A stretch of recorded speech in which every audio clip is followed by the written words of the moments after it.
world. So that's... Okay, so I'm not suggesting that simply kind of, taking hold, that the solution, the way to kind of overthrow capitalism is by kind of investing in this stuff or like appropriating, reading up on this stuff and then kind of, that's the key, the key to revolutionary practice is simply kind of, technological sophistication. That's not what I'm suggesting. And okay, yes, accelerationism, yes, it's a kind of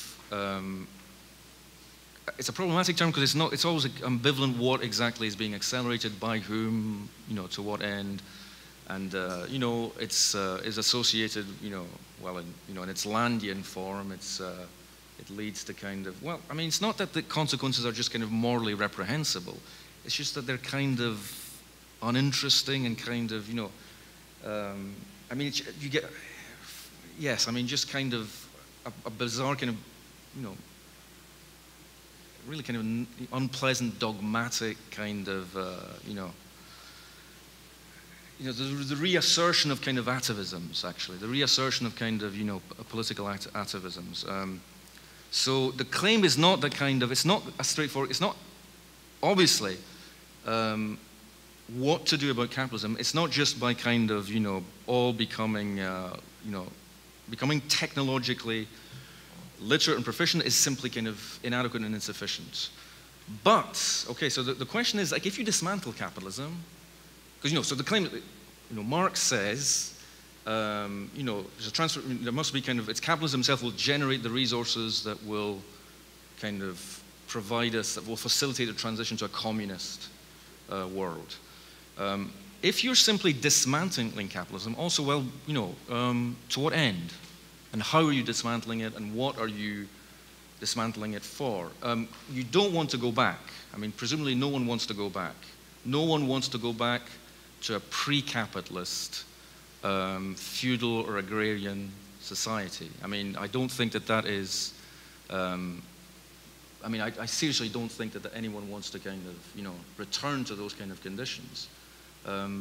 So I agree with you completely that the challenge is to kind of, we want to dismantle capitalism, but no one knows how to do it, and sabotage and kind of just local kind of, blowing up rail tracks or kind of that kind of stuff, it seems to me of limited, it's just kind of jamming up its gears is not a revolutionary praxis. And it's a poor substitute for revolutionary praxis. I'm not saying, but it's desirable, as opposed to kind of, again, simply kind of capitulating and saying there's nothing to be done. But I think the question about what is to be done is, it's still,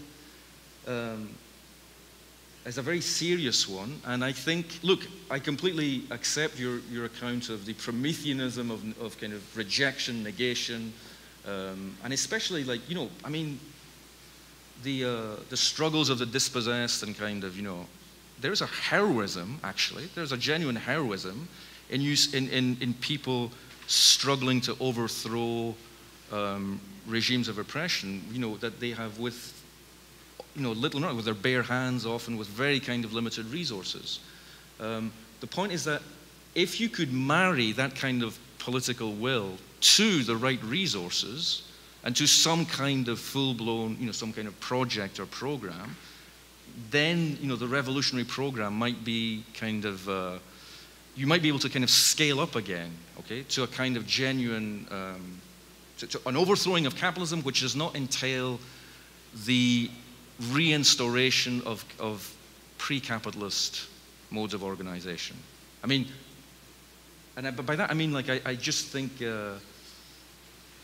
yes, I know that it's kind of, wage labor is, profoundly it's just, I completely kind of accept the critique of wage labor, property, and I think, but all, it must be, it should be possible to come up with the resources to marry this animus, the loathing of capitalism with some kind of,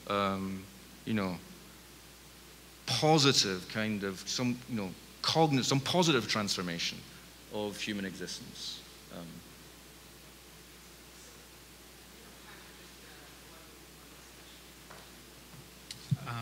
So my question is how to establish norms, or what their condition would be. So just as a recapitulation for the reason of that question, norms would provide the guide to what should be rather than what is. So they kind of provide the ambition or the cause or the injunction against the misery of the present, right? But so your demand is essentially around a deontological dimension, provide a kind of a moral condition towards emancipation. But my question would be, well, why norms rather than some other notion?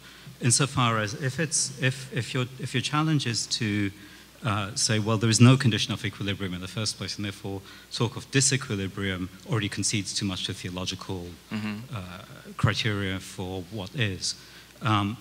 Emancipation through reason, presumably for you, happens through an alienation against the present or against the past in its demeaning, denigrating aspects, right? But I don't understand how you could establish norms per se, insofar as norms sort of amount to social conventions which have been established. So what I wonder is, in your demand for what you're calling a normative dimension, established through reason, whether in calling it normative, you concede too much to the Enlightenment, which would have assumed social agreement in terms of what reason would have established. And in conceding too much to an Enlightenment model of what reason can provide, you don't abjure from a more radical project than the radical Enlightenment. Because it seems to me alienation is actually another name for counter-normative injunctions. Okay, yep. Right. Well, again, I'm not suggesting that, I don't want to, okay, I mean, part of the account, okay, is that, reason has a kind of a normative dimension, okay, so that as the word normative as I use it just means anything that is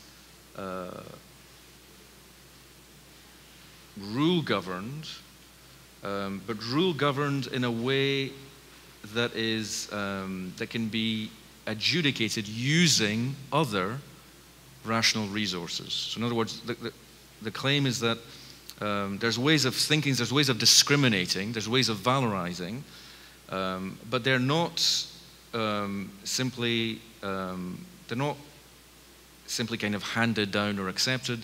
They've been fashioned and revised and refined over history. By norms, there are social and cultural norms which are obviously pathological and reprehensible and which need to be repudiated, but you can only repudiate them by saying they're wrong, okay? So they're wrong, unjust, or whatever.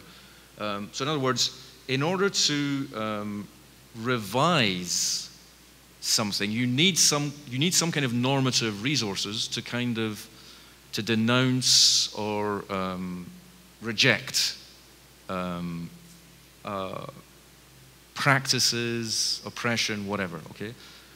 But however, you're right, there's a basic problem in that because they're not, they're not fallen from the sky, so they've been fashioned by human practices, so that they're not pure, they're not uncontaminated by these undesirable kind of oppressive determinants. Well, are norms sufficient? No, but first of all, there's no such thing as norms. You have to be careful. Like, I'm not saying that you can. All I mean is simply kind of conceptual rationality. Okay, the ability to criticize, define, analyze, argue. Okay, it's a really very formalist, very skeletal. When I talk about normativity, I just mean something extremely attenuated and very formal. Okay, I don't mean social, historical customs, practices, or anything like that. All I'm saying is that in order to think critically about anything, and in order to to try to kind of align means and ends, and to kind of to say, you know, this is better than that. You need normative resources in this sense, okay? But they're not sufficient because look, I mean, this account can be criticized for its formalism, okay? Because of this purely formal conception of critical rationality, you could say it's insufficient to be able to, you know, to generate the kinds of concrete, you know, distinctions that you need to be able to do to kind of carry out some kind of emancipatory political, and that's entirely possible. They might be insufficient, but they're still necessary. I don't think there's anything, I mean, in other words, even if they're not, the account is schematic and impoverished, which I don't deny, it is, but I'm still trying to identify what I take to be, you know, indispensable, okay, and what needs to be kind of fleshed out or substantiated. So yes, I agree that, you know, the account is radically insufficient, but the resource of, you know, rationality, I think, is indispensable, and it's not, again, it's a kind of, it's not about opposing theory and practice, realizing that, you know, reasoning is something we do, and it's something we can do, you know, better or worse. And it can allow us to, there's lots of things we can achieve, you know, through this kind of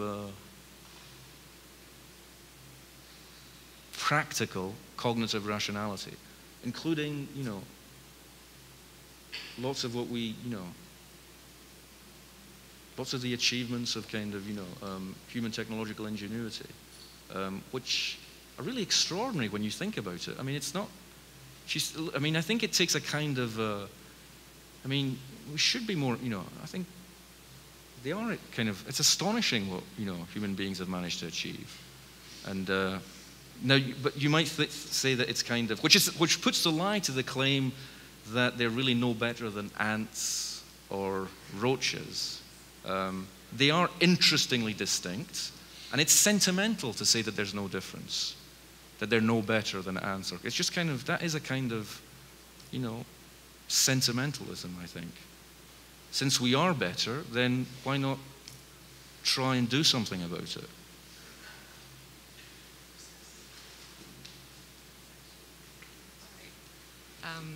Thank you so much for joining us. I also just wanted to make a quick announcement because Ray is going to be speaking tomorrow night with Suhail Malik and Reza Nagarstani, and this is at 88 Eldridge Street on the 4th floor in New York. It starts at 7 o'clock tomorrow.